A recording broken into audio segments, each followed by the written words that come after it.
You will hear a new student, Stefan, talking to an assistant, Anna, at the student union about his membership. You now have 30 seconds to read questions 1 to 6.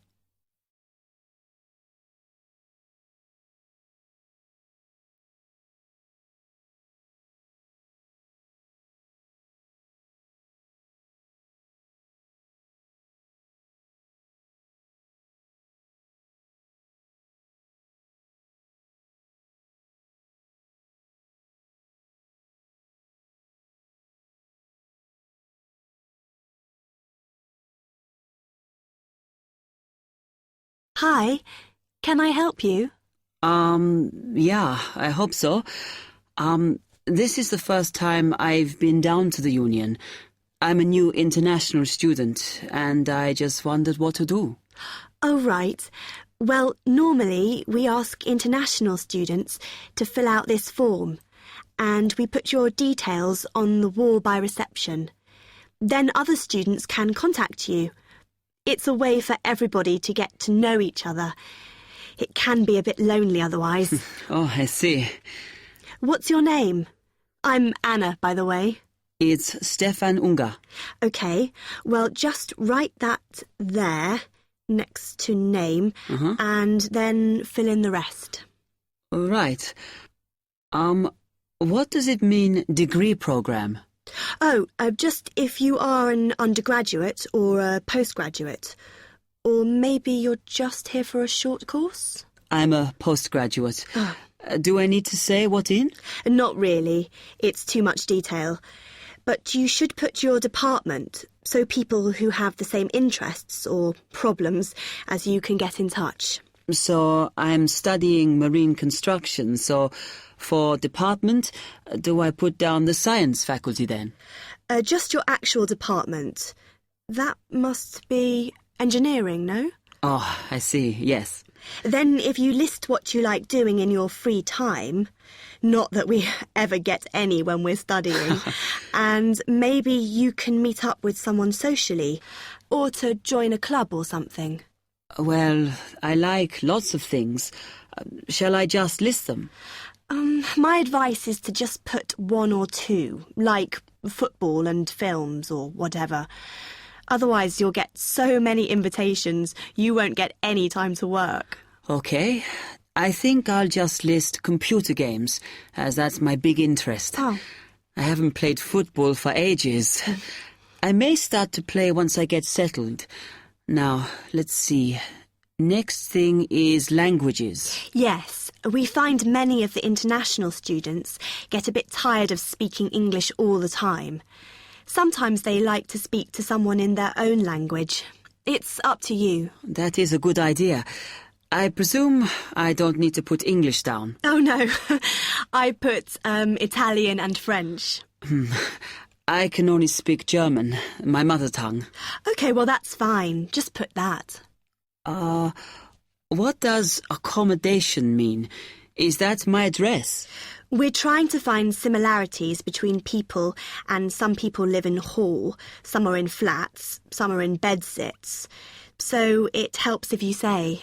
I'm in hall, though I'd like to be in a flat, but that won't happen till the end of the first term. Put where you are now. You can always change it later. Then finally, just put your phone number. I haven't really got one. I haven't sorted out a mobile yet. Well, it's going to be difficult for people to contact you then, isn't it? Why don't you put the union one and we'll take messages for you? OK. It's 02950 659 003. Have you got that? Yes. OK then. You now have 30 seconds to read questions 7 to 10.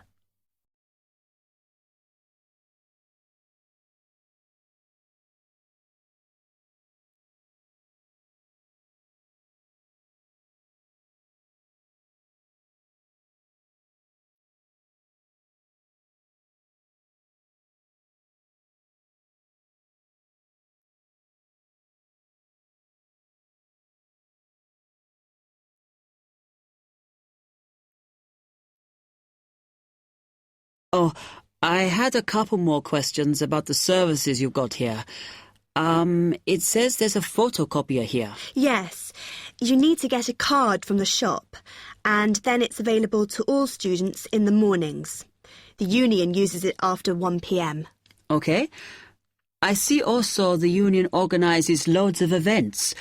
Are they always held here in the union building? It looks big enough. If you're interested in something, you should check the poster or our website. In fact, we normally use the Round Theatre, opposite the conference centre for most events, because the sound system is better. Right, I'll do that.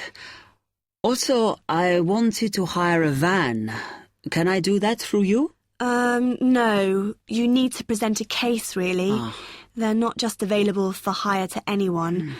The president said we have to limit who is allowed to hire them. The person you need to see is the transport secretary. She's on the 2nd floor. Okay, thanks. The other thing is, are all the discounts we get with our union card listed on the back of the card? I thought there might be more. No, that's it, I'm afraid. Mainly books, clothes and music. Though we are currently negotiating to get one on newspapers, so that should be valid from next term. Okay, thanks a lot for your help.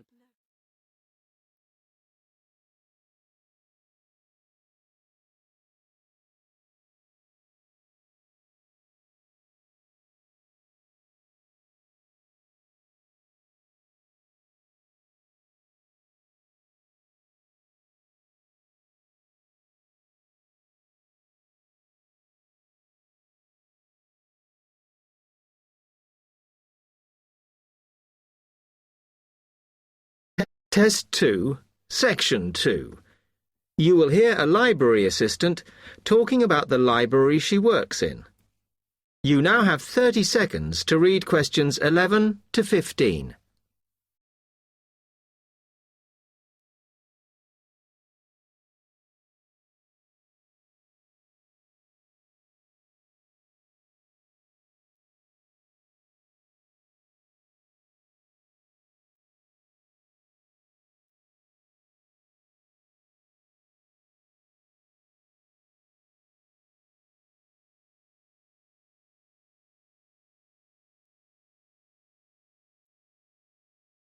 Hi, can I help you?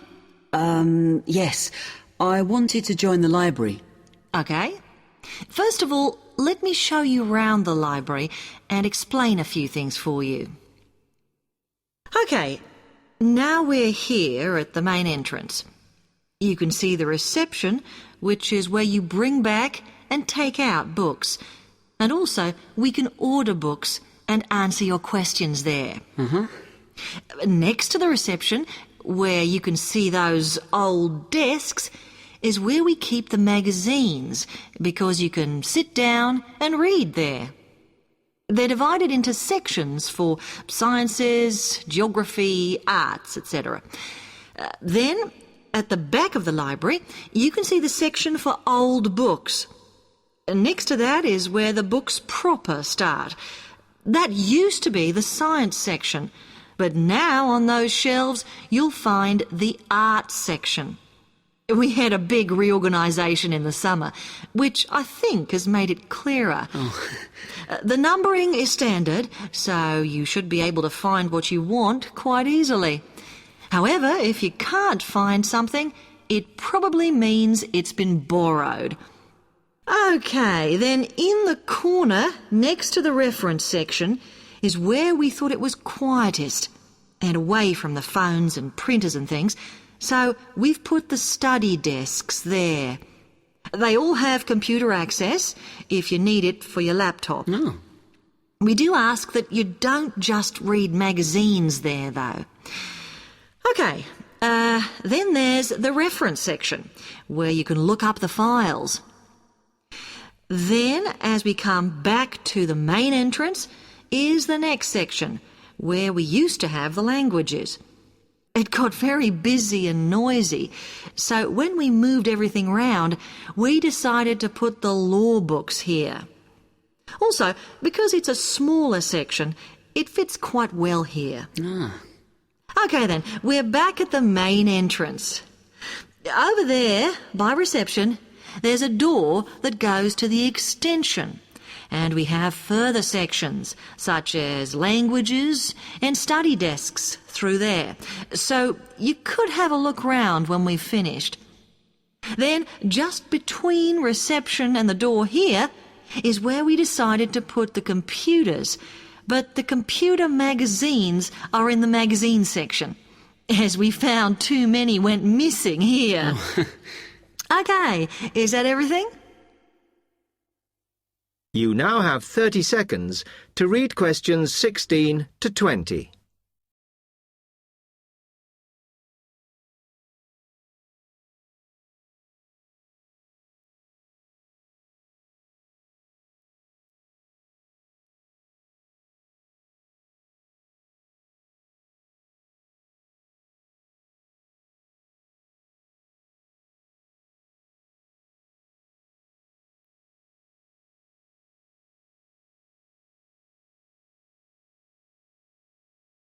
That's great, thanks.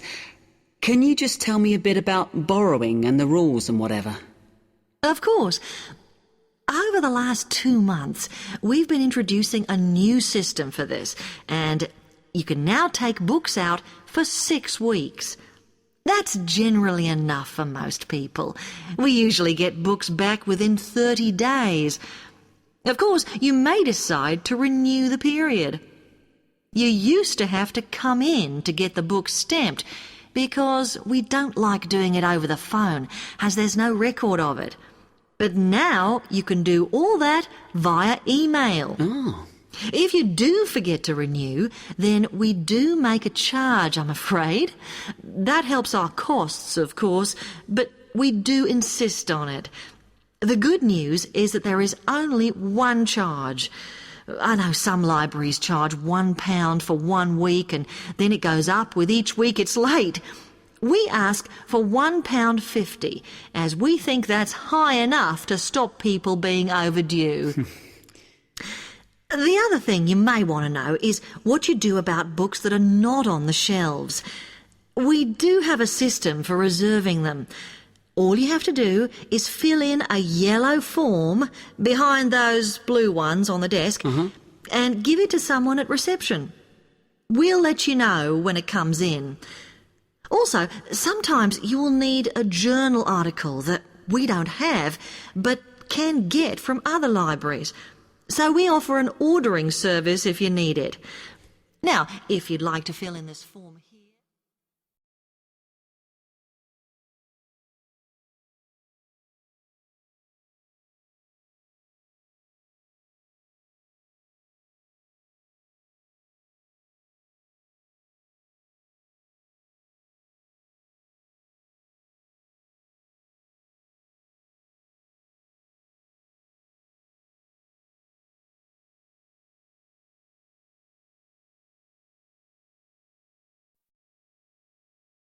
Test 2, Section 3. You will hear 2 students, Ramil and Kirsten, discussing presenting a paper at an architecture conference. You now have 30 seconds to read questions 21 to 28.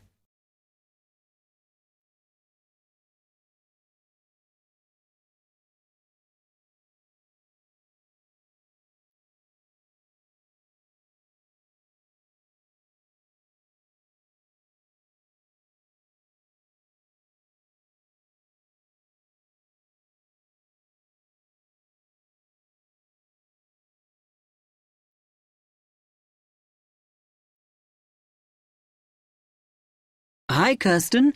Have you heard about that architecture conference in Oxford at the end of the year? Yeah, I saw the leaflet on the notice board. As it's my final year, I ought to try giving a paper, but I've got no idea how to go about it. Oh, I think you should go for it. I did one last year. It's quite straightforward. First of all, you need to see what the conference themes are. You know, what topics they're covering. You can do that by looking it up on the website. You need to submit a paper that falls into one of the categories they give you. Oh, That may give me some ideas. Then, while you're doing that, you should also have a look at the information on how to submit your paper. The rules, if you like, such as the length. It's important you follow those. I see. And then I suppose the next stage is to start writing it up. I'd like to use it as an opportunity to propose some future work, but I understand it must be based on current work. Still, there's plenty to choose from. It makes sense to do something that I'm more familiar with. Yes, and the other thing is, when you've written it up, then go back and look at your data carefully and make certain that you've presented it in a format that is standard for your subject. Remember, people have to absorb information very quickly while they're listening. Don't make it too complicated. Okay, well, I reckon that'll take me about a month to get that sorted. Then the next thing I have to do, I guess, before I send it off to the conference organizer, is give the whole thing to the events officer so that he can look through it and see if it all makes sense and is okay. Yeah. Remember to warn him that it's en route so he can fit it into his schedule. Oh. Then you're done, really. All you have to do after that is to go through it and sort out any changes you need to make. Then finally, you can submit it. You can do that online. Phew, good. Then I just wait to hear, I suppose. How long does that take? It depends, but usually about 6 weeks. Oh. When you hear if your paper has been accepted, then at that stage, it's worth giving them a list of any technical things you need when you actually give the talk. A screen or video players or that sort of thing. Okay, but that's a long way off. And I know that if my paper is accepted, then at that stage, I have to give them a short text about myself and my academic background so that they can put it in the brochure. Famous at last. Yeah. You now have 15 seconds to read questions 29 to 30.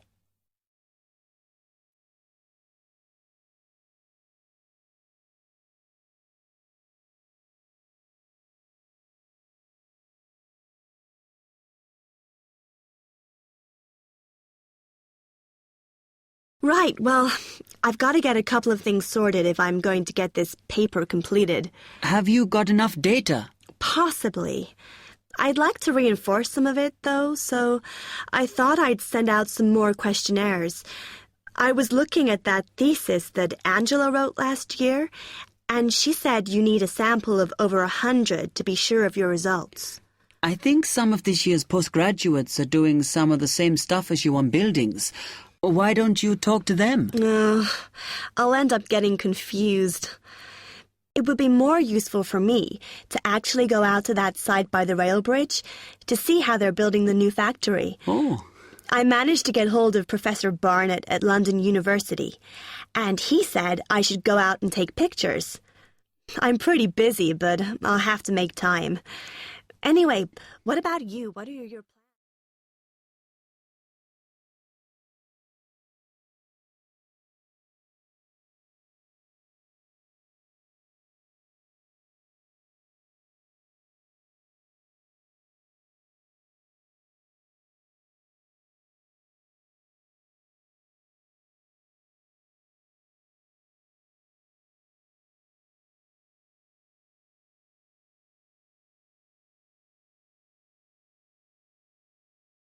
Test 2, Section 4. You will hear part of a lecture on the current and future use of mobile phones. You now have 30 seconds to read questions 31 to 35.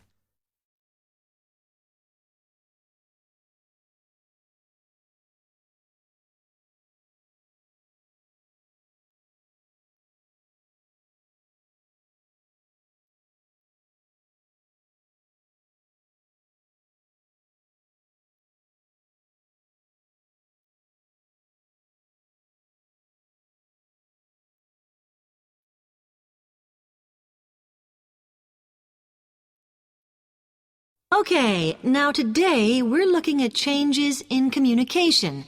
and specifically changes that have just happened or are likely to happen in the next few years. Key to this is the mobile phone, which is increasingly being seen as an all-purpose system rather than just a phone. If you only use your phone for texting and making calls now, you will be amazed at how you'll be using it in the future. The technology has been developed for a range of other uses. For example, phones could be used so that if you are meeting someone and they get lost, you could send them a map of your location to help them. This will save all those complicated explanations over the phone and our poor friends or colleagues trying to drive and find out where they are at the same time. And if you get bored waiting, or if you're traveling, for example, you will soon be able to see TV news on your phone as it is actually being broadcast. This means that you won't have to miss any of your favorites if you were away for a few days. Most people have got used to texting now, and young people send pictures to each other. But what is exciting is the possibility of putting music with them before you send them. And it's not all frivolous. Phones are going to become even more critical in business and education. Some recent developments have a highly practical usage. So, for example, as lecturers, we will be able to send everybody a text to let them know if lectures have been cancelled. And the new phones could have a further use in education, as well as business, as they will enable us to go to any destination, such as when we are doing a field trip, for instance. And from there, to send data directly to a computer so that we can access it when we get home. This means we will no longer be limited by what the phone can store. You now have 30 seconds to read questions 36 to 40.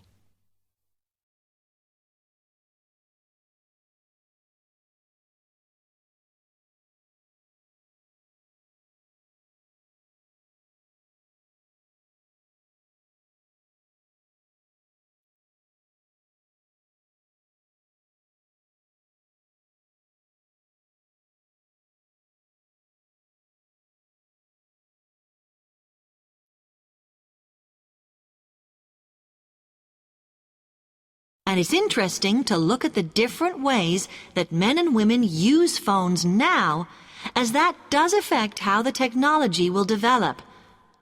Some research has been done on how people use phones, and some of the results are surprising. One of the increasing usages of mobile phones is to get all sorts of data, such as phone numbers, the weather, train times, etc. And while there's been an attempt to set up connections with things that women might be interested in accessing, it is overwhelmingly men who do this. But what about the traditional use of a phone? To speak to people? I suppose we would predict that it is mainly women who use phones as a method of contact for friends and family, but, in fact, the genders exploit this facility equally. I've spoken about the increased business usages that phones will offer, and I suppose we would associate this usage with men. The survey picked up, though, that women are often working from home or catching up with work in the evenings, so they use phones in this way as much as men do. Most of us are aware we can store photos on our phones. It's an ideal method of capturing a moment wherever you are. Women tend to be the group that keep photos on their phones, but it seems that men use their phones to actually take pictures much more than women do. And of course, all this knowledge affects the marketing that the companies will do in order to sell the